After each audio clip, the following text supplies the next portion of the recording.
isang grupo ng mga magsasaka ang pag-angkat ng gobyerno ng mga sibuyas para mapababa ang presyo nito. Dapat hinintay na lang daw sana ang nalalapit ng anihan. Nasa frontline na balitang yan, si JC Cosico.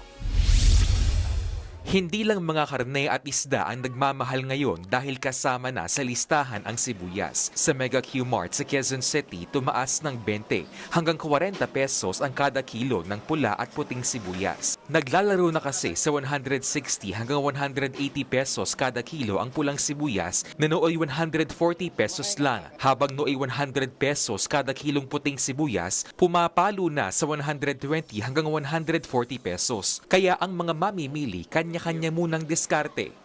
Siyempre, isa lang muna. Daanin mo na sa patis. Ay, nahati ko na lang. Dalawang luto ko yun. Mahal eh. Paliwanag ng ilang tindera, nagmahal ang kuha nila sa mga supplier. Dahil mahal ang presyo, matumal na ang benta. Halos walang bumibili. Dahil nga sa mahal, yung dating bumibili ng 1 kilo, ngayon pa 1/4 na lang. Pa isa-isang peraso.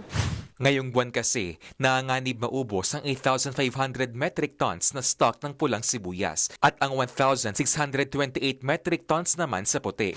Para mapigilan ang lalong pagsipa sa presyo at masigurong may sapat na buffer stock habang hinihintay ang mga bagong aning sibuyas, inaprubahan ni Agriculture Secretary Francisco Tiu Laurel Jr.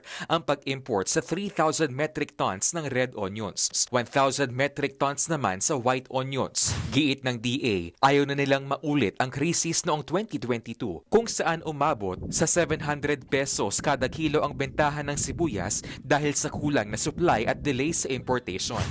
Pag sumipa kasi yung presyo ng napakataas, ang hirap ng pababain eh.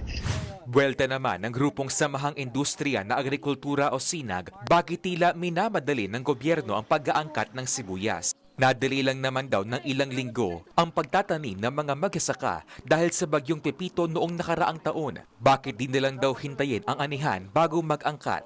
Magpapasok sila kung talagang kulang. Marami na raw kasing magsasaka nag-harvest na ng sibuyas kahit hindi pa panahon ng anihan. Dahil sa takot na bumagsak ang farm gate price ng sibuyas, oras na dumating ang imports. Giit ng DA, kakaunti lang naman ang aangkatin. Kung iintayin natin yon, by that time baka sobra ng taas ng presyo ng sibuyas. Magkakaproblema naman tayo sa presyohan. Darating ang mga in-import na sibuyas sa February 20. Nagbabalita mula sa Frontline, JC Cosico, News 5. Mga kapatid, Nikki de Guzman po. Iba na ang may alam at may pakialam sa panahon ngayon.